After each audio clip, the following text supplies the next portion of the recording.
mensahe lahat. Tunay nga ng Diyos ay ating purihin at tunay nga ating pasalamatan. Amin po ba? Bigyan po natin ng pamagat ang kanyang salita sa araw na ito. The Radical Love of God. At ang main text natin is found in Romans chapter 5, 1 to 11. Hallelujah! Tunay nga po na ang bawat araw ng pananambahan ay tunay nga araw ng Diyos ng kasiyasiya. Amin po ba?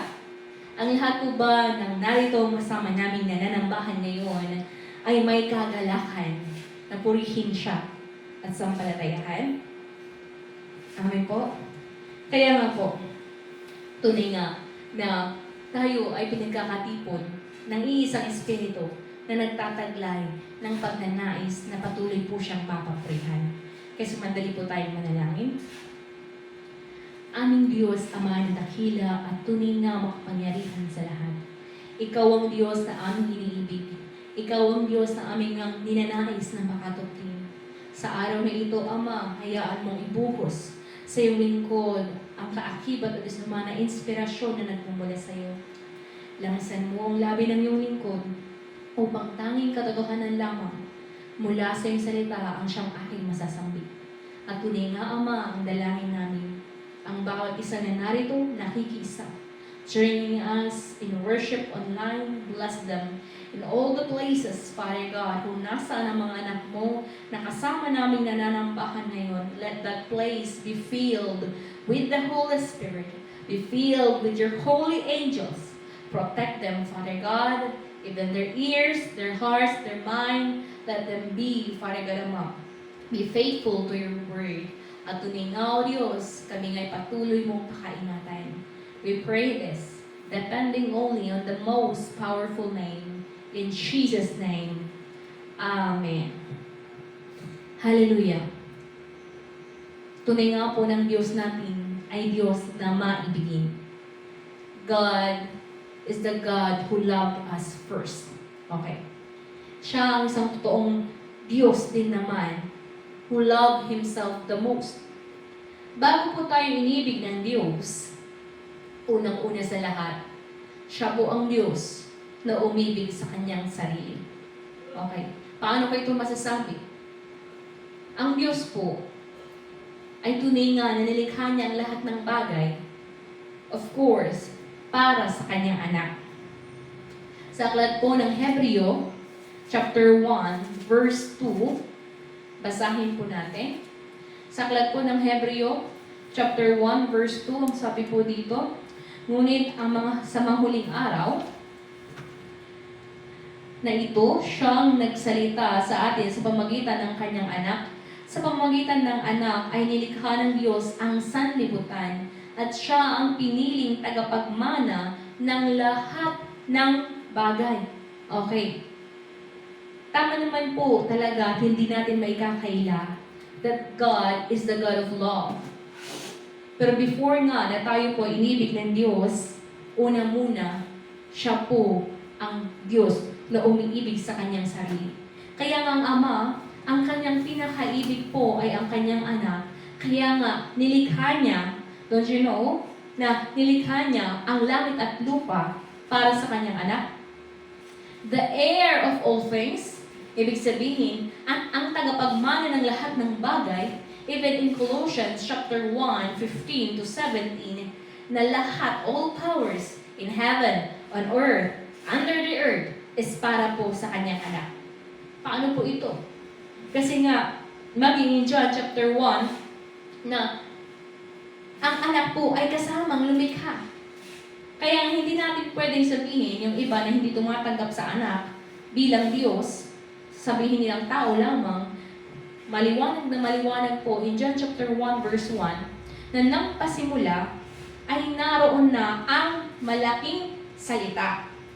Ang salita ay kasama ng Diyos at ang salita ay Diyos. Ibig sabihin that big salita, that big W word, okay, ay kasama ng Diyos. In verse 2, sa pasimula ay kasama na ng Diyos ang salita. In verse 3, nilikha ang lahat ng bagay sa pamamagitan niya at walang anumang nalikha ng hindi sa pamamagitan niya. Okay?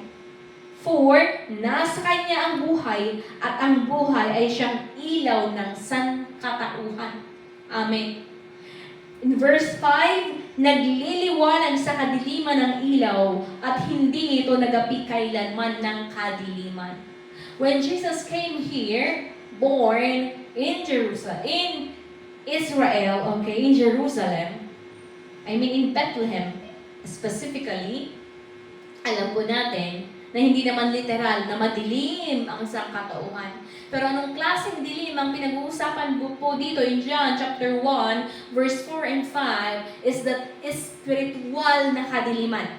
The spiritual darkness na kailanman ay hindi nakagapi sa liwanag ng taglay ng kaisa-isang anak ng Diyos. Kaya nga, if you move further, sa mga kapatid po natin na nagsisimula sa pananampalataya, I am encouraging you. Hinihimo ko po kayo. Magsimulang magbasa ng Biblia, specifically, mag-start po tayo in the book of John. Okay? Kasi dito pa lang sa John chapter 1, ipinapaliwanag na ng Diyos, ipinapakilala niya ang kanyang sarili. Kaya nga in verse 14, sabi po dito, naging tao ang malaking salita na ito at nanirahan sa piling namin.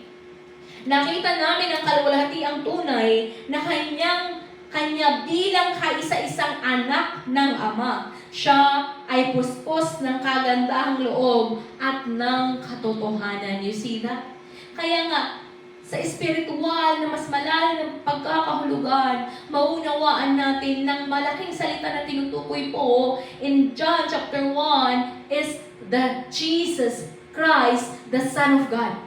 The Son of the living God.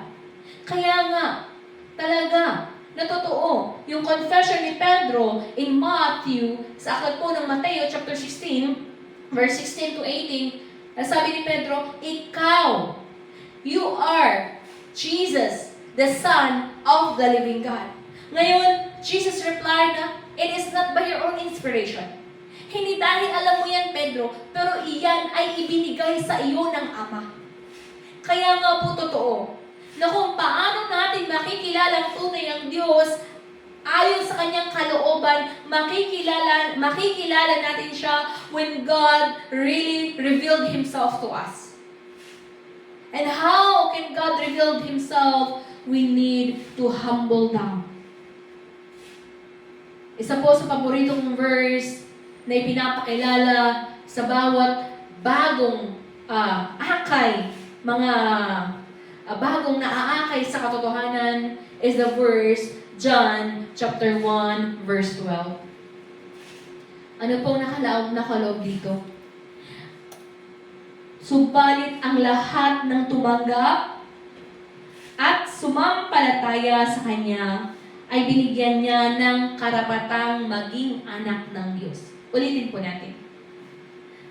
Subalit ang lahat ng tumanggap at sumampalataya sa Kanya ay binigyan ng karapatang maging mga anak ng Diyos. Ibalik ko po ang tanong. Lahat po ba ng tao sa mundong ito ay anak ng Diyos? Lahat po ba?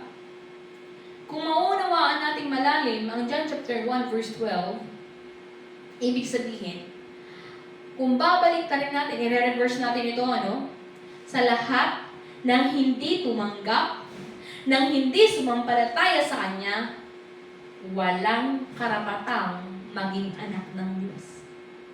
Masakit na katotohanan. Salamat sa Diyos dahil tunay na siya ay Diyos na maibigin. Bakit po? Kinakahabagan niya ang sinuman na kikilala sa kanyang anak. Okay. Paano po ito?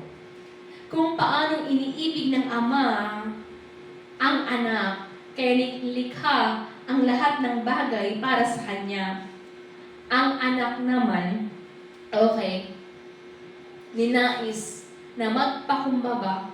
Binabasa po natin yun araw-araw sa aklat po ng Filipos chapter 2, verse 5 to 11, that the Son, ang anak, bagamat siya man ay Diyos, kapantay ng Diyos mismo, hindi niya itinuring ang kanyang sarili bilang Diyos. Siya ay nagpakumbaba. At paano pagpapakumbaba ang kanyang kinuha? Ang pagpapakumbabang ito ay hanggang sa kamatayan. Hindi lamang pagpapakaalipin, kundi kamatayan sa krus. At dahil dito, okay, itinaas siya, okay, bilang anak ng Diyos. Na sa lahat, okay, sa lahat ng pagkakataon, tunay nga ng lahat, mula sa langit, sa lupa, sa ilalim ng lupa, ay maninilukod sa anak ng Diyos. Pagkat tunay nga na ninais ng anak na magpakumbaba upang ang ama ang siyang maitaas. In that triune God, naniniwala po tayo, maliwanag po siguro, hindi siguro, maliwanag dapat po na maunawaan ninyo ng ating pong pinapanindigan ay we believe that God is one in three person. Ibig sabihin, hindi po tayo oneness. Ang oneness po kasi, ang ibig sabihin nun, kung sino ang ama, siya din ang anak, siya din ang banal na espiritu. But no, okay. May ama, may anak, at may banal na espiritu. Paano sila napagkakaisa? Unang-una sa lahat, sa pangalan. Okay? In John 17 verse 11 and 12, makikita natin doon kung paano nga nananalangin ang anak at tunay nga ang sabi niya, Amang Banal, pakaingatan mo ang bawat isa sa kapangyarihan ng iyong pangalan. Ang pangalang ibinigay mo sa akin. Okay? Ibig sabihin, ano ang pangalang ipinagkaloob sa anak? Pangalang Jesus. Na siyang pangalan ng Ama. Kaya originally, the name Jesus is the name of the Father given to the Son. At maging ang banal na Espiritu, in John 14:26, ay naipadala sa pamamagitan ng pangalang iyon. Kaya they are one in, diba, in name. Sa kalooban naman, napag-iisa din sila sa kalooban. Kasi ang kalooban ng Ama, dahil nga maging pathway, ibig sabihin kasangkapan ng tao upang ang anak ay magpakumbaba. Kasi paano nga magpapakumbaba ang anak? Naintindihan niyo po ba? Siya ay Diyos. Okay. He took the form lower. Okay. Ibig sabihin kaya nga doon niya kinuha ang katawang ito. Doon ang pagpapakita niya ng kanyang pagpapakumbaba. Supposedly, dapat simple lang ang kanyang kamatayan. Pero dahil nga sa kasalanan ng sangkatauhan, in Romans chapter 5 verse 12, pumasok ang kasalanan because of the disobedience of one man. Sa isang kasalanan ng isang tao. Now, kung makikita natin doon, okay, dahil nga tayo naging pathway, doon po tayo kinahabagan ng Diyos. Okay? Kasi kung maunawaan natin, ang kalooban ng Ama, number one sa kanyang kalooban, ang lahat ay mamanahin ng anak. Okay? Ang lahat, ang langit at ang lupa, okay, ay nalikha for the very reason, for the very purpose, for the Son. The earth is temporary, kasi nga, temporarily, ay dadaan dito ang anak ng Diyos. Bago niya manahin ang langit. Okay, bago siya may enthrone in heaven. Ngayon, in that process, sa proseso pong ito, sa mga bago po, ayaan nyo lang muna, makinig muna kayo. In due time, ipapaliwanag namin ng malalim na malalim. Okay? Sa prosesong iyon, di ba may pag-uusap ang ama at ang anak? Magpapakumbaba ang anak. Kaya nga, ang nalikhang langit, okay, ay ang temporarily na namumuno doon ay ang anghel ng Diyos, the angel of the Lord. At doon pa lang sa nalikha na iyon, okay, may nagkudeta. Yun po si Angel Luciel. Kaya nga yung past preaching, sabi ko nga, kapatid, hindi mo na naisip maging anghel. Why? Ang anghel, minsan lang po siya nagkasala, hindi na po siya napatawad. Tignan natin ang ating sarili. Ilang beses na tayo nagkamali? Even after knowing the truth. Even after knowing Jesus. Masasabi ba natin na perfecto na tayo sa pananampalataya? Isipin nyo na lang kung hindi tayo papatawarin ng Diyos, may pag-asa pa ba tayo? Naway, sa pakikinig po ng salita ng Diyos sa araw na ito, patuloy natin taglayin isang mapagpakumbabang puso. Whenever we fall, we must get up. Sa tuwing tayo po ay nadadapa, even 1,000 times, we must get up. Bumangon. Huwag po nating hayaan ng kasalanan ang siyang maglulunod talaga sa atin. Kaya depende talaga. Alam mo nang papunta na yung baha. Hindi ka pa maiiwas. Andun po yung malaya nating pagpapasya mga kapatid. Amen po. Kaya, sa proseso ng iyon, ulitin ko, sa proseso ng iyon, kwento lang muna, no? Sa proseso ng iyon kasi, na di ba naipapanganak muna ng anak dito sa lupa, after that, mamanahin niya ang langit. To prove that He is the God of the dead and of the living.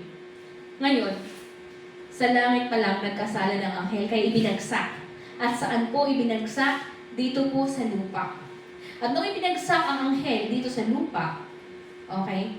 Kaya nga fallen angel, kaya nga hindi na siya Luciel, Lucifer na siya. Kasi ibig sabihin, fallen, na bumagsak na. E-L, Lucy, star, ang ibig sabihin ng Lucy, L is with God, kaya Luciel ang una niyang pangalan. Pero nung siya ay bumagsak na, naging Lucifer na. Ngayon, dahil ang anghel ay nalikha lamang bilang espiritu, wala po silang katawan, kaya they are spiritual being, wala na pong kapatawaran sa kanila kung sila ay magkasala. Alam niyo po ang ipagpapasalamat natin mga kapatid, bilang taong nalikha ng Diyos, tayo po ay kanyang kinahabagan na meron po tayong pagkakataon na habang po tayo po ay nandito pa sa ating damit, isipin mo, ikaw ay kaluluwa kapatid. Ikaw ay isang espiritu. Ang damit mo ay itong pisikal na ito. Okay? Kaya nga, nasa atin din paano natin pangangalagaan ang ating katawan. Okay? Di po ba? Gusto niyo bang magdamit ng marumi? Basahan. Alam po natin in 1 Corinthians chapter 3 verse 16.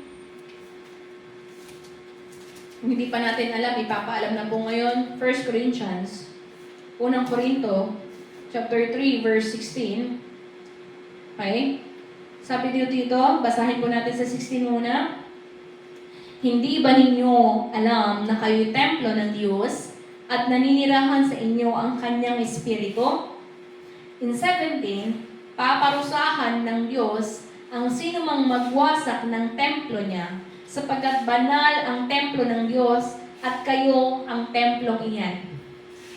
We are the temple.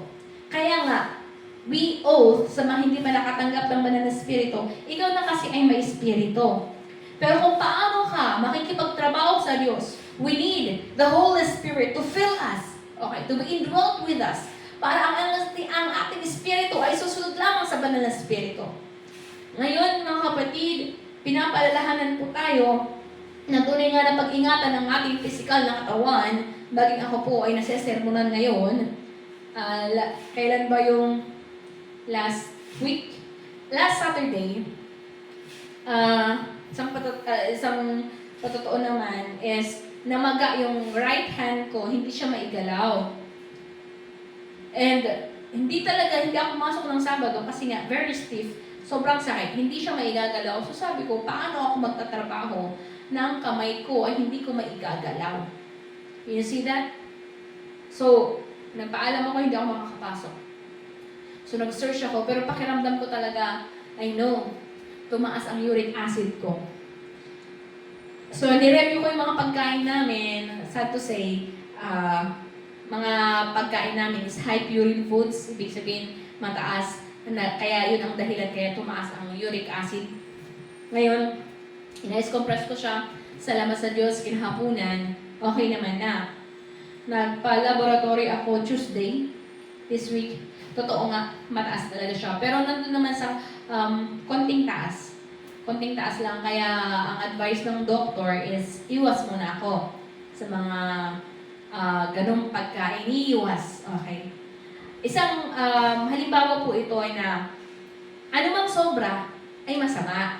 Tama po?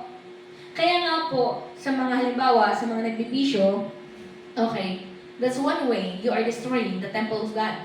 Okay? Na, kaya nga po sa ating pananambahan, we make it sure at ine-encourage po namin din kayo na sa mga nakasama dyan online, please, pakalinisin nyo naman ang room or yung place of worship kung saan mga nanambahan. Make it sure na malinis na malinis. Bakit po? The Holy Spirit is very sensitive na alam niya kung handa tayo o hindi. At in one way po, ng pagpapakita natin na handa tayong tumanggap ng pagpapala ng Diyos, we make it sure that the worship hall, kung saan tayo mananambahan, ay at least physically malinis. Physical po iyon.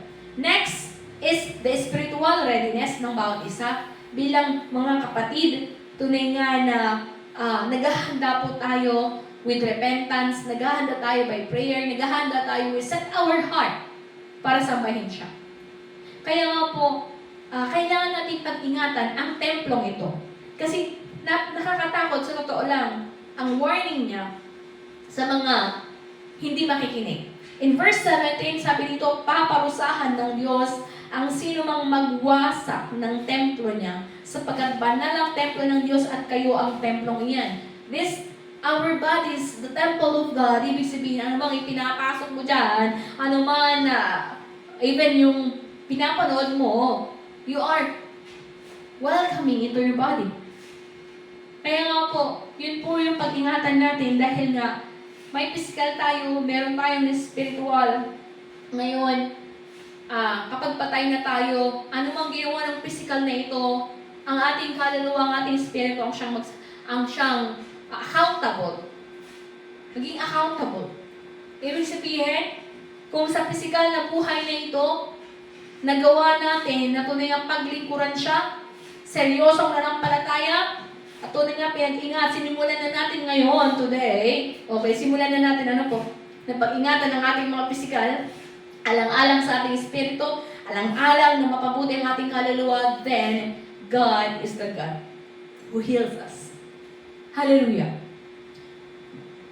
Kaya nga po, kung paano na maging ang Diyos pwede niyang sirain ang isang tao na sisira din sa templo niya. In 1 John chapter 3 verse 8. Okay? Pumarito ang ating Panginoon Jesus, hindi para makipagbuno. Yung preaching ni Pastor Raymond kahapon na makikisanggol ba yung tawag niyo yung gano'n? Tumbang braso. Makikipagtumbang braso ba si Jesus? Bunong braso. Ay, bunong braso. Tumbang braso. Makikipagbuno ba ang Panginoon Jesus laban sa kay Satanas? Hindi po. Kasi, ang nabumagsak na anghel na iyan, ang Diyos ang lumikha. Sino ba ang makakagabi sa Diyos? Tama po ba? Naiintindihan po ba natin ito? Kaya nga, maunawaan po natin in 1 John chapter 3 verse 8 that He came, to destroy the devil's work. Ang nagpapatuloy sa pagkakasala ay kampon ng dyablo. Sapagkat sa simula pa ay gumagawa na ng kasalanan ng dyablo. Kaya't naparito ang anak ng Diyos upang wasakin ang mga gawa ng dyablo, wasakin. Naunawaan po sana natin ito ng maliwanag na ang ibig sabihin ng pagwasak, ibig sabihin kung ikaw ang nagmamay-ari kasi, halimbawa ng isang laruan o halimbawa ng basong ito, kahit basagin ko ito, magre-reklamo ba yung baso? Bakit mo ako binasag? Makapagreklamo ba siya? Wala siyang magagawa kasi gamit lang siya. Ibig sabihin, hindi aalma ang dyablo. Kahit nga, tignan nyo sa buhay ni Job, nung nakipag-deal, hindi duelo, ang dyablo na, sige nga, subukan natin si Job. Pinupuri ka lang yan kasi nga, meron siya lahat, mayaman siya, masaya siya. Pero tignan nyo, ang magagawa lang ng dyablo ay ang pinapahintulutan ng Diyos. Naway lumalim tayo sa pag-unawa dito. Ibig sabihin, ano mang pangyayari ng buhay natin, kung hindi niloob ng Diyos, hindi pa mapangyayari. Bakit minsan hindi tayo napag-iingatan? Dahil ba gusto ng Diyos na mapahamak tayo? Or i-check muna natin ang ating sarili, meron ba akong nagawang kasalanan? Kasi sa totoo lang, ang kasalanan ang pitsa na pagkalayo natin sa Diyos. Mararamdaman po natin iyon. Na sa tuwing tayo ay nagkakasala, mararamdaman natin na bakit parang ang layo ng Diyos. Bakit parang ang hirap lumapit. Kasi nga, hindi tayo maaari na lumapit, na punong-puno ng karumihan. Kasi ang Diyos po ay banal. Kaya nga tinuruan po tayo to repent. Magpakumbaba at umiling. Alala niyo po yung parabola ng alibughang anak. May dalawang anak, parabola po ito, kwento po sa aklat po ng Mateo, kung saan parabolo, ang parabolo na ito ay ng alibughang anak, na siya ay anak ng mayaman. Ngayon, kinuha niya yung mana niya at iwinaldas siya. Nung naubos lahat ng pera niya, pinuntahan niya yung mga kaibigan niya, wala nang pakialam sa kanya dahil nga wala na siyang pera. At sa buhay na ito, sa mundong ito, totoo po ba? Pag wala kang pera, wala silang pakialam sa iyo. Okay? At doon po niya dumating sa sukdulang pagkakataon na kahit pagkain ng baboy, nakikain na siya. Doon po niya naalala kung gaano kapalad maging ang mga katulong lamang sa bahay nila dahil maayos ang damit, maayos ang pagkain. Doon niya ninais na manumbalik sa kanyang ama at sabi niya, sasabihin ko, babalik ako bilang alipin lamang. Pero ang ama, andun, nag-aantay sa panunumbalik ng anak. Anong ibig sabihin po nito mga kapatid? Ang Diyos, hindi po niya ipinipilit sa atin ang kaligtasan. Pero inaantay niya ang bawat isa na manumbalik na totoo. Hindi natin marirealize na kailangan natin ng Diyos until such maranasan natin ang pagkakataon that only God, ang Diyos na lang ang makakagawa ng kaparaanan. Eh siguro kailangan maintindihan ng mga kapatid natin. Ng mga tao dito sa Aurora, maunawaan kaya muna nila ano ang pakiramdam na wala ang Diyos. Kasi ang hirap po talaga ipilit ang pananampalataya. Ang utos po ng Diyos na hindi ko makakalimutan kung tinanggihan ka sa isang lugar, ipagpag mo, lumipat ka doon sa tumatanggap. Malapit na po ang pagdating ng ating Panginoon Yesus. Kami po ay kanyang lingkod. Susunod lamang kami sa kanyang utos. Hindi po madali. Pero bilang kanyang lingkod, hindi dapat ng aming kalooban ang siyang masusunod. Tulad ng anak ng Diyos, paano natin maiintindihan na hindi niya po kalooban na mamatay? Paano natin maunawaan na hindi kalooban ng anak ang siyang maipako sa krus? Maghirap ng sobra-sobra. Nung nananalangin po siya sa hardin ng Gethsemane, yung iyak niya, yung butil ng pawis niya, parang pagpatak ng dugo. Ano ang panalangin niya? Ama, kung maaari lamang, tanggalin mo ang kopa ng paghihirap na ito. Ama, kung maaari lamang, tanggalin mo ang kopa ng paghihirap na ito. Ngunit, hindi ang kalooban ko, kundi ang kalooban mo.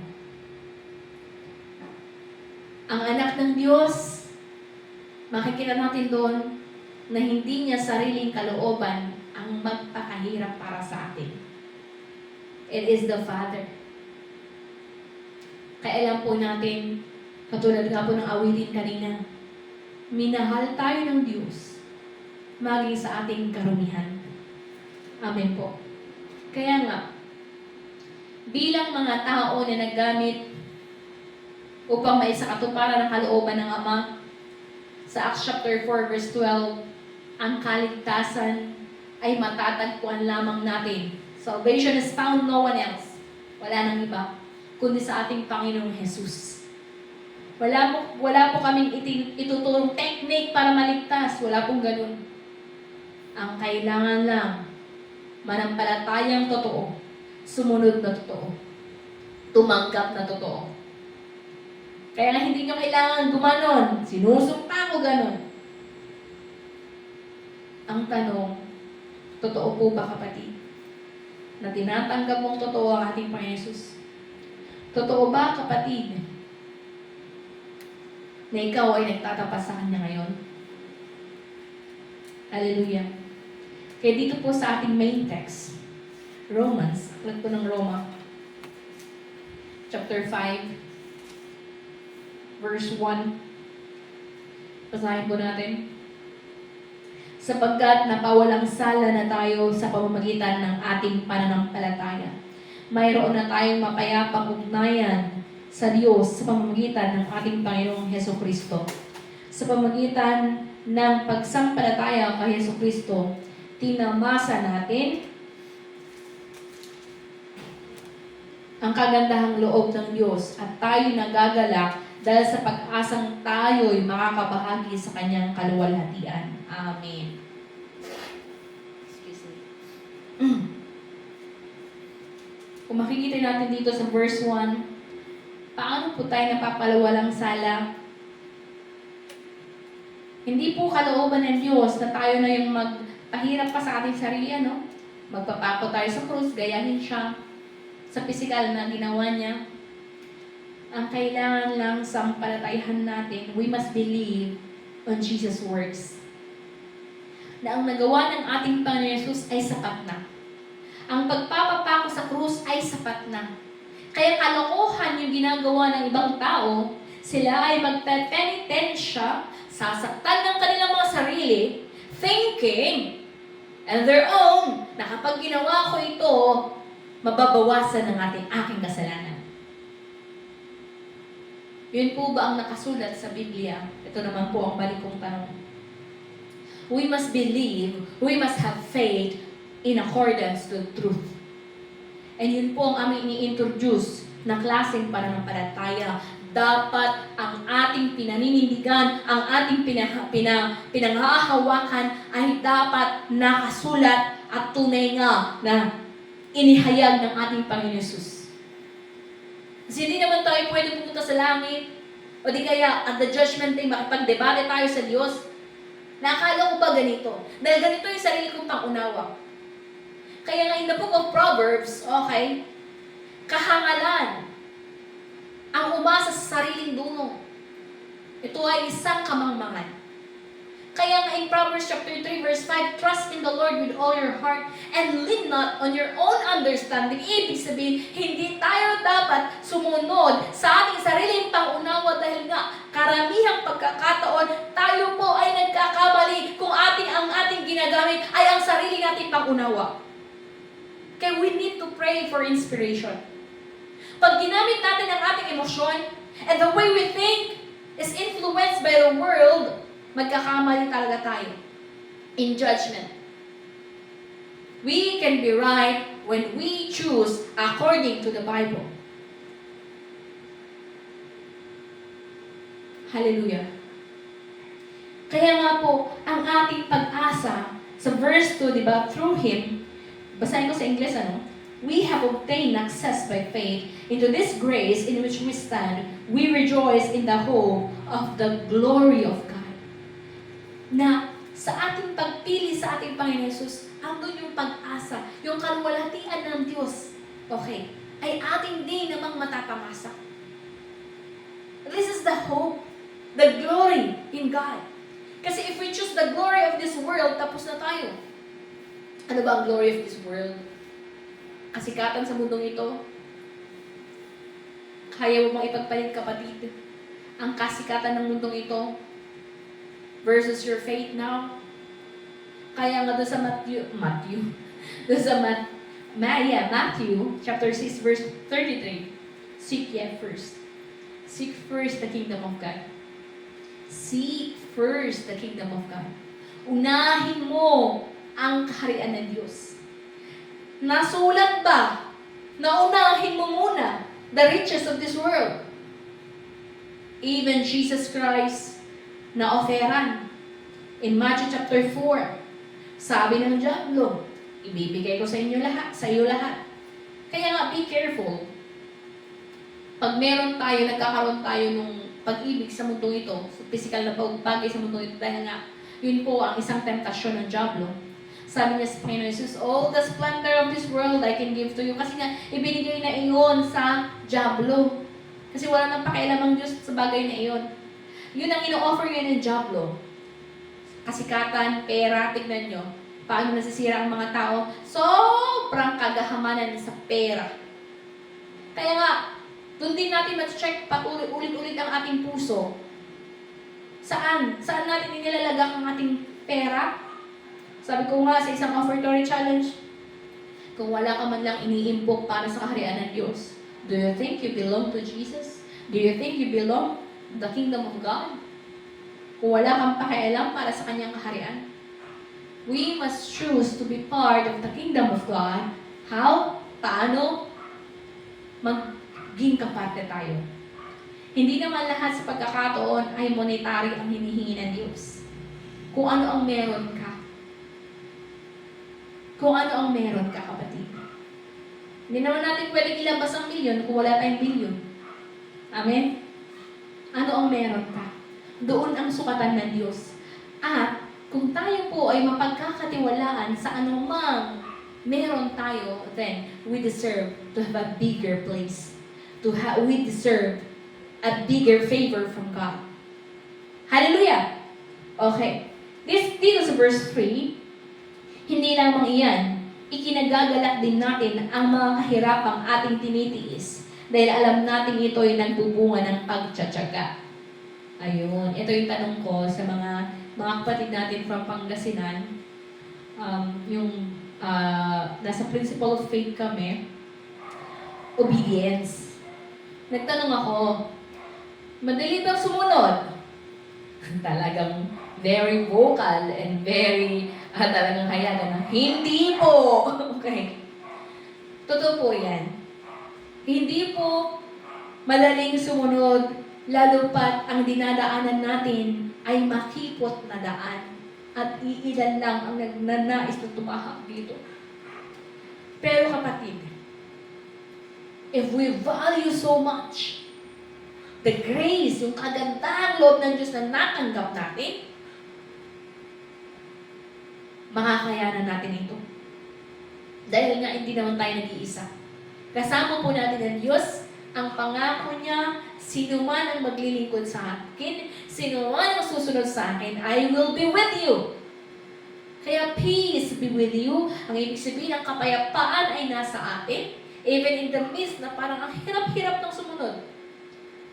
Lalo na, pag sinumulan yung maglingkod. Okay. There will come many times of discouragement. Bubulungan ka talaga ng diablo. Bubulungan ka ng mga demonyo. Ano bang silbi? Ikaw ay naglilingkod. But no, we must stand firm in faith. Paano ba nade-depress ang tao?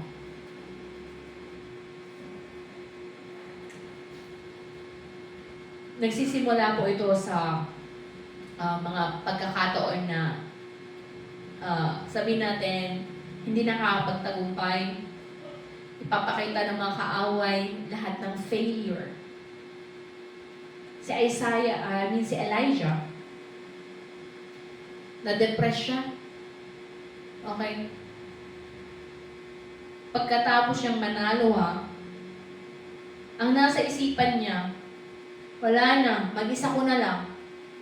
Pero no, ang Diyos, ang sabi niya, I have kept 1,000 who have not bowed down to Baal. Kay Baal.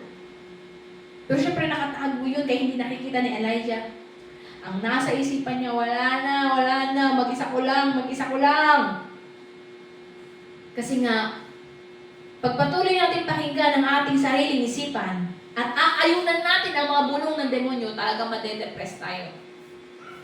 But anyone who is in Christ, there is hope. Ulitin nga po natin. Anyone who is in Jesus Christ, there is hope. May pag-asa. Kasi ang Diyos mismo ang magbibigay pag-asa.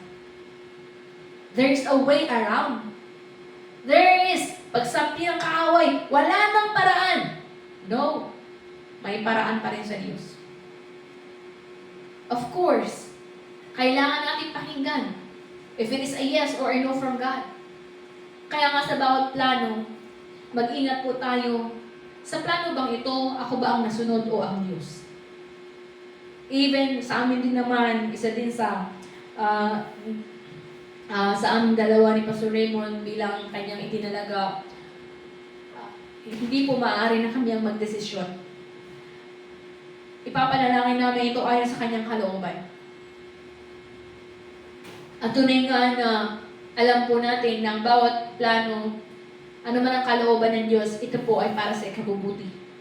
At tunay na ikalalawak ng kanyang gawain. Hallelujah. Kaya nga, sabi dito, kung makikipagod tayo sa paghihirap, kasi pagtitiis, tignan natin dito sa Aurora, 1 year, marami. Ika 2 years, lagas. Ika 3 years, iilan na lang. Kasi iilan lang ang makakapagtiis.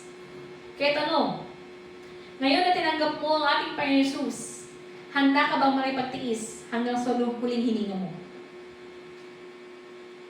Lagi ko ine-encourage, kung magtitiis ka, magtsatsaga ka, makikipagtulungan sa amin, bilang mga lingkod ng Diyos, ang Diyos po mismo, God will reward you. Ang pangako ng Diyos, bigyan mo lang ng isang baso ng tubig ang kanyang lingkod, aalalahanin niya iyon. Ano pa, kung meron kang puso na makipagtulungan para sa kaluluwa na maalagaan as your part in the ministry. Kaya lagi po kaming nananalangin, Ama, lapit naman po sa amin yung mga totoong may malasakit sa mga kaluluwa. Kasi ang pagmamalasakit at pag-ibig sa kaluluwa ay hindi po ipinipilit. It should be innate in you na after mong matanggap the radical love of God, that unconditional love of God, yung pag-ibig ng Diyos, hindi ba't normal na ikaw din naman ay magmamalasakit na ngayon ikaw, tayo, ay nagtapamasak sa katotohanan ito? Wala man lang ba tayong habag? Kung hindi mo kayang gawin ay hayag, then hindi mo ba sila kayang ipanalangin man lang? Hindi mo ba sila magawan ng kabutihan para makita naman nila na iba, may kaibahan ang mga tumanggap? Marami pong paraan para tayo po ay magamit ayon sa kalooban ng Diyos. Kaya nga, ini-encourage namin ang bawat isa ipanalangin, ano ba ang kalooban mo po sa akin? Hallelujah. Tutuloy po natin in 4, at ang pagtsatsaga ay nagbubunga ng mabuting pagkatao, at ang mabuting pagkatao ay nagbubunga ng pag-asa. Hindi dahil nahirapan ka, give up ka na agad sa pananampalataya.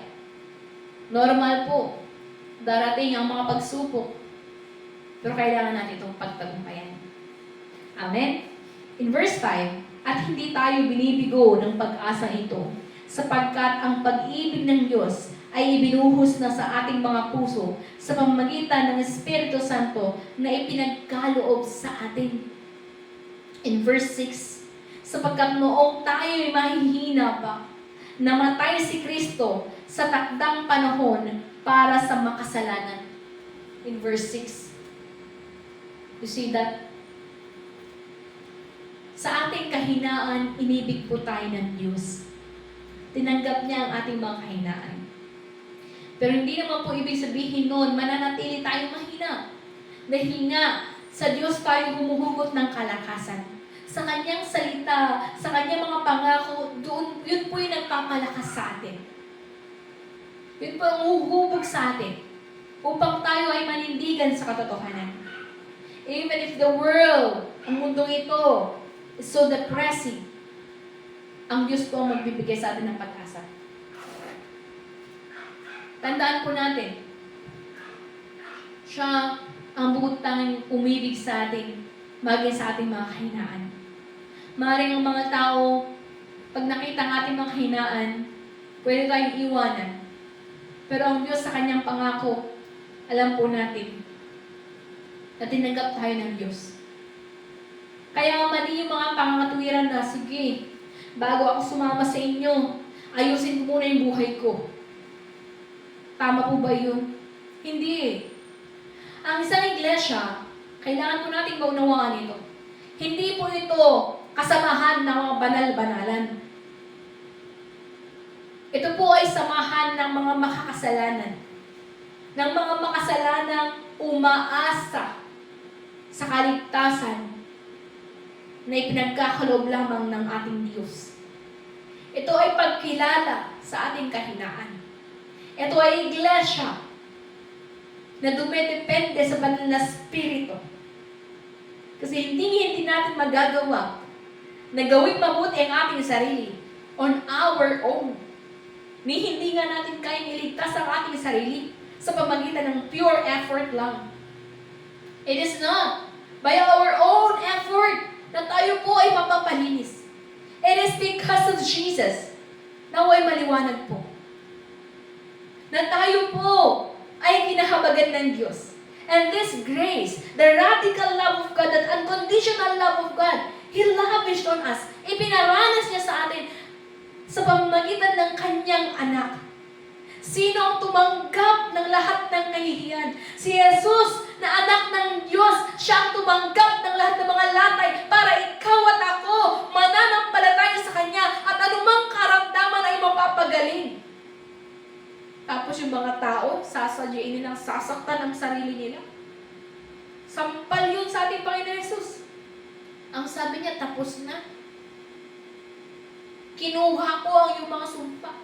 Kinuha ko maging kamatayan. Kaya nga, as a child of God, hindi tayo takot sa kamatayan. Dapat handa tayong mamatay. Dahil yung pag-asa natin, mamatay man tayo ay mabubuhay muli. Pero kung ikaw ay takot pang mamatay, there's a big question. Ibig sabihin, you are still not right in the sight of God. But you have the peace that any day, actually yun ang dapat nating lubos sa paghandaan. Every day, mamatay man ako ngayong araw na ito, tatanggapin ba ako ng Diyos? Isipin nga natin mga kapatid, kung sa pagkakataon ito, harap na tayo sa ating Panginoon Jesus. Ang maririnig kaya natin is, well done, good, and faithful servant. Mabuti, tapat na lingkod. You see that? Kikilalanin ng Diyos ang Kanyang mga lingkod. Pero sa mga hindi nagtapat sa Kanya, kahit pa nagpalayas ka ng demonyo, kahit pa ikaw ang pinakamagaling na maghayag, pero kung sa huling hininga, ikaw ay tumalikod sa pananampalatayang totoo, anong sasabihin ng Diyos? Umalis ka dito, hindi kita kilala. Nakakatakot po na pag umarap tayo, hindi pala tayo kilala ng Diyos. Sa isang handaan, yung bawa sa mga mayayaman, di ba meron silang RSVP? Kung wala ka nun, hindi ka makakapasok. Naranasan namin yan sa hotel. Meron kasi yung mga di ba may mga wedding na dapat, ito lang yung bilang ng mga tao. Ngayon, yung mga hindi nakakaintindi doon, nagpa-plus 1, plus 10, plus 5 pa sila. Nagkakaproblema kami. Kasi nga, i-check namin kung may invitation, i-check namin kung nandun siya sa list. Tapos wala. Ngayon, alam niyo ang nangyayari? Hindi sila sa loob. Talagang sa labas sila, para lang hindi mapahiya yung nagdala, magpapa-additional tables na lang sa labas. Kaya doon ko na yung nawa, totoo talaga. Pag hindi ka invited, hindi ka makakapasok sa loob ng hall. Ang sakit naman siguro nun, ano? Outside. Kaya, mga kapatid, hinihimok ko po ang bawat isa. Kung ngayon mo ito narinig, ang pagtawag ng Diyos, hindi po siya namimili. Hindi po tayo sinusukat ng Diyos sa tindi ng ating kasalanan. All are invited. Kaya matotoo, many are invited but few are chosen. And who are the chosen one?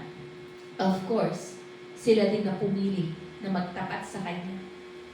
Ngayon kapatid, naisin nga po natin na piliin tayo ng Diyos. Ang pagpili ng Diyos, makikita niya po sa atin, andun ba talaga ang totoo? The gratefulness in us. Isang pusong mapagpasalamat sa Kanyang kagandahang loob. Kaya nga, tignan nyo yung alabaster jar. Alam niyo ang katumbas nun? Isang taon. Tama? So, the alabaster jar. 1 year wage. Kung nasa middle siya, kung ngayon yung pagbabasehan, nasa worth ng 250 to 500K iyon. Binasag niya, binuhos niya sa Panginoon Jesus. That simple act na kinutya ni Judas, si Judas kasing tagalista, sabi niya, kung ibinenta to, maraming matutulungang mahihirap. Ang sagot ng ating Panginoon Jesus, the poor will always be with you. Pero ako, she anoints me for my burial. Ibig sabihin, sa paglilingkod po natin, huwag po natin gamitin ang katuwiran ng mundo. But we must abide in the will of God. Sa kalooban ng Diyos. Doon po tayo hindi magkakamali. Tuloy po natin. Sa 6, di po ba, sapagkat nung tayo'y mahihina pa, namatay si Kristo sa taktang panahon para sa mga makasalanan. In 7, mahirap mangyaring ialay ni numan ang kanyang buhay alang-alang sa isang taong matuwid. Kahit na maaaring may mga has na gumawa nito alang-alang sa isang taong mabuti.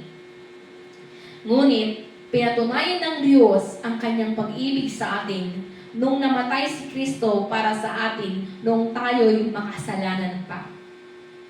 Sino dito ang kaya, halimbawa, sa mga magkakapatid, nagkasala yung isa, ikaw na lang ay kukulong para sa kanya.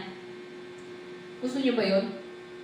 Sa totoo lang, kahit pa mabuti yung taong yun, parang mahirap.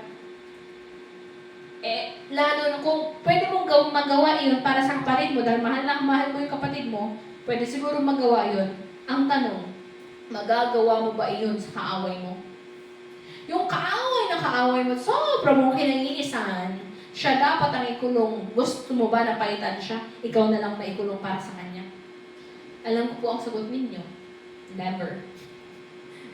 Kaya ako man, bakit ko yung gugustuhin yun? Siya may nagkasala.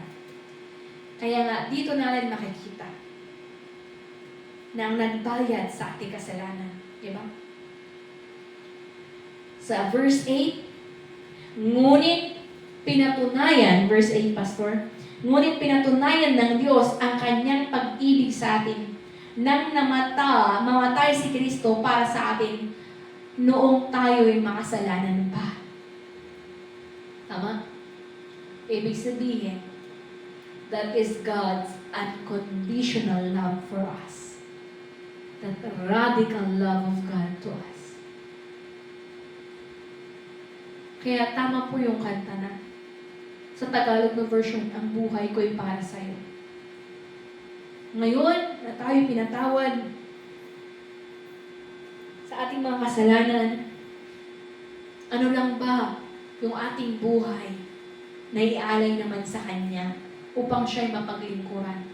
Para hindi mahihinto sa atin ang katotohanan ito, kundi gagamitin ng Diyos ang ating buhay para meron din namang makakilala na iba pa. May mga naliligaw pa sa landas na pwede nating hilain at madala sa liwanag. But are you willing to sacrifice your time, your money, your effort for the work of God? Sabi dito sa 9, yamang sa pamamagitan ng kanyang dugo, tayo ngayon ay napawalang sala, lalong tiyak na maliligtas tayo sa poot ng Diyos. The parable sa mga Israelita nung nasa Ehipto sila, kung sino lang po yung may blood sa kanilang doorpost, blood of the Lamb, yun ang nilampasan ng anghel ng kamatayan. Kinuha lahat ng mga firstborn. Kaya nga ang buong Ehipto noon, ang mga Egyptian talagang iyakan. Pero kung gaano yung kapayapaan na ibinigay ng Diyos sa kanyang mga anak, sa Israelita, kapayapaan, they are feasting. Kumakain sila, kaya nga, that's the Passover feast. Ibig sabihin nilang pasan sila because they have the blood of the Lamb. But now, we must have the blood of Jesus. Ang banal na dugo ng ating Panginoon, the angel of death will spare us. Ibig sabihin, eternal na po ang ating pinag-usapan, hindi lang physical, but the death in our soul. We must have the blood of Jesus. Ang banal na dugo ng ating Panginoon Jesus. Okay. So 10, dati tayo mga kaaway ng Diyos, ngunit tinanggap na niya tayo bilang mga kaibigan sa pamamagitan ng pagkamatay ng kanyang anak. At dahil dito, tiyak na maliligtas tayo sapagkat si Kristo ay buhay. 11, hindi lamang iyan. Tayo'y nagagala dahil sa ginawa ng Diyos sa pamamagitan ng ating Panginoong Jesucristo, sapagkat dahil sa Kanya ay tinanggap tayo bilang mga kaibigan ng Diyos. How good it is. Really. How good it is. Tama? Napakabuti ng Diyos.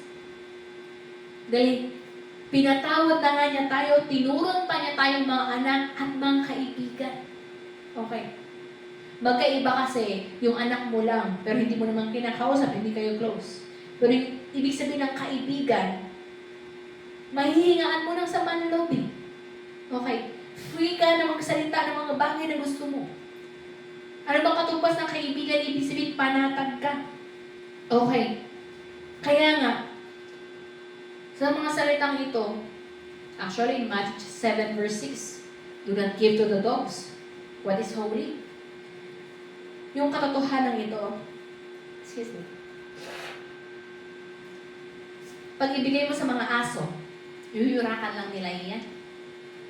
Kaya nga, sa mga hindi kumikilala sa katotohanan ito, they are like dogs, they are like pigs. Okay? Kahit ibato mo pa ang perlas sa kanila, hindi nila alam. Okay? Alam niyo po ba na walang ibang makakatumbas sa salita ng Diyos ngayon? Kung makikita lamang natin ito kung gaano kahalaga ang salita ng Diyos. Higit pa kaysa sa gold, higit pa kaysa sa diamond, higit pa sa kahit ano pa man that the world may offer. There is nothing in between. Jesus alone. The word of Jesus. The work of Jesus. Hindi po ito maaabot. Kaya nga, sa aklat po ng Galatians chapter 6 verse 9, mga kapatid, we must be encouraged. Let us not grow weary in doing good. In due time, Okay? We will read in aklat po, sa aklat po ng Galatia, no? Galatians chapter 6 verse 9. Basahin po natin dito. Kaya't huwag tayong mapagod sa paggawa ng mabuti. Sapagkat pagdating ng takdang panahon, tayo ay aani kung hindi tayo susuko. Okay, walang sukuan. Okay. Hallelujah. Kaya nga po, last verse in 1 John chapter 5 verse 3, paano po naman po natin maipapakita ngayon po na pinapaliwanag ng Diyos sa atin kung gaano niya tayo inibig. Paano naman po tayo inibig sa Diyos? Sa aklat po ng unang Juan, chapter 5, verse 3. Basahin po natin. Sapagkat, simulan natin sa verse 1. Ang bawat sumasampalataya na si Jesus, ang siyang Kristo, ay anak ng Diyos. At ang sino ang umiibig sa Ama, ay umiibig din sa anak. Verse 2. Ito ang palatanda ang iniibig natin ang mga anak ng Diyos. Kung iniibig natin ang Diyos at tinutupad ang kanyang mga utos. 3. Sapagkat ang tunay na pag-ibig sa Diyos ay ang pagtupad sa kanyang mga utos. Hindi naman napakahirap sundin ang kanyang mga utos. In verse 4, sapagkat napagtatagumpayan ng mga anak ng Diyos ang sanlibutan at nagtatagumpay tayo sa pamamagitan ng pananampalataya. In verse 5, sino ang nagtatagumpay laban sa sanlibutan? Ang sumasampalataya na si Jesus, ang anak ng Diyos. Hallelujah. Kaya nga po, okay, basahin ko lang sa English ha. For this is the love of God, if we keep His commandments, and His commandments are not burdensome. Pahirap po ba? Pabigat po ba ang kanyang mga utos? Kasi nga, kung lahat ay nasa isip lang natin, ang hirap-hirap, ang hirap-hirap. Pero kung bibigyan natin ng pagkakataon na pagganahin ang pananampalataya, yes, normally, mahirap, pero kakayanin natin ito dahil meron tayong pananampalataya sa Diyos ng buhay. At hindi po tayo nag-iisa. Kaya nga po, lagi tayo nagkakaisa. Ipinapakita ang pag-ibig natin bawat kapatid. Bawat kapatiran, ipinapanalangin natin with name and by name, day and night. Dahil nga, isa sa napakahalagang pag-aalaga ay ang pag-aalaga sa bawat isa sa panalangin. At tunay nga na kung paano po na kayo po ipinapanalangin, we also encourage you. Paano po mapapalakas ng lalo din ang mga pastor ninyo, please, ipanalangin nyo din kami. Upang tama ang maging mga pagpapasya, tama ang magagawa namin na pag-aalaga, ayon lamang sa katotohanan. Amen po. Tayo po ay magkakapatid. Nagkataon lang po na kami ay nauna na hinubog ng Diyos. Kami ay unang tinawag. Pero ang utos po sa amin ngayon, dati po ay inalagaan din kami. After, di po ba't ang anak din naman, after maalagaan, at kaya na niya ang sarili, kaya nga in America, pag 18 na, lawas na for independence. Yun po ang kalooban ng Diyos. Hindi niya po kalooban na kahit 30 na taon, ang tatay mo pa rin, siya pa rin ang magbibigay sa'yo, magbibigay sa'yo ng allowance mo. Grabe, 30, hihingi pa rin sa magulang. Wala ka bang kakayanan na, ang tawag ito? Or katamaran na lang talaga umiiran. Yun ang problema ngayon, sobrang family-centered. Kaya hindi na nagkakabuto ang mga anak dahil grabe yung covering. Pero tinuturuan po tayo, sa totoo lang yun po yung pag-rear sa iglesia ito. Kailangan natin tumibay para magamit pa tayo sa mas malawak na gawain. Amen? Out of our gratefulness. Dahil wala po ni isa sa atin ang karapat-dapat na maligtas. Pare-pareho po tayo na tinawag ng Diyos sa ating karumihan, sa ating mga kasalanan. At naway magusbong yung pasasalamat na iyon na isang puso na nanais na magpahubog. Kaya natutuwa po kami sa bawat isa na who wants to undergo Bible study. Dahil hindi sapat. Hindi namin maituro kaya lahat. Isang oras lang, maituro mo ba lahat? Pero yung maintenance ba? Na araw-araw makapagbasa ng Bible.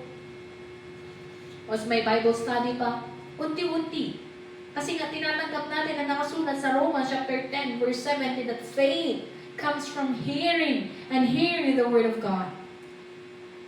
At depende na po sa atin kung paano tayo haangat sa buhay pananampalataya dahil nga nakadepende po yun sa level ng faith na ating tataglayin. Paano? Sa salita ng Diyos na ating paniniwalaan, na tatanggapin, papaniwalaan, at kakatutin. Hallelujah! I hope you are all blessed with the Word of God today sa araw na ito ng ating pananampahan. Now, tumako po tayo sa pananalangin. Yung awitin natin kanina, You found me at my darkest hour. Ang Diyos, tinawag niya tayo sa ating karumihan. Tinawag niya tayo kahit hindi tayo karapat-dapat. Sa pagkakataong ito, let us profess our faith in Jesus na ngayon na binibigyan niya ang bawat isa ng pagkakataong manumpalik sa Kanya, ng pagkakataong mapaglingkuran siya. Then let us pray for a greater faith to love God and to love our brothers and sisters. At tunay nga may handa tayo upang patuloy na magamit para sa Kanyang kaharian. Let us call it in Jesus 3 times and begin to pray. Jesus, Jesus, Jesus. Aming Diyos na dakila. God who loved us the most. The God who forgives our sins. Father God, maraming salamat sa iyong kagandahang loob. Ama, nainibig po kami sa kapatawaran sa aming mga kasalanan. Ama, salamat. Pagkatunay nga, binibigyan mo kami ng pagkakataon na maging anak mo. At ngayon, Ama, sa lahat ng mga anak mo tumanggap sa iyong salita, Ama, dinadalangin ko. Father God, encourage us more to do. Pagpatuloy, yun sa Ama. Sa mga nauna na natuluan, Ama, himukin mo po sila. Napakasamahan kami. Pakatulungan mo kami mga lingkod mo, Diyos, upang pagsama-sama kaming magtulungan. Ama, maturuan din naman ang mga hindi pa natuturuan sa katotohanan. Ama, dinadalangin ko sa mga bago, Diyos, Ama, na aking ang kaluluwa, bigyan mo sila ng bukas na kaisipan. Ama, taglayin ang pananampalataya sa iyong salita. At tunay nga, dinadalangin namin at itinataas namin sa iyo.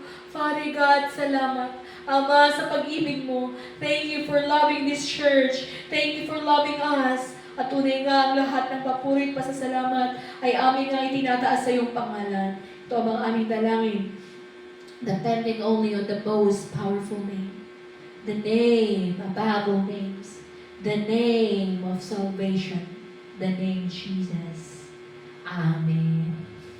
Natawag ko po si Pastor Raymond for the benediction.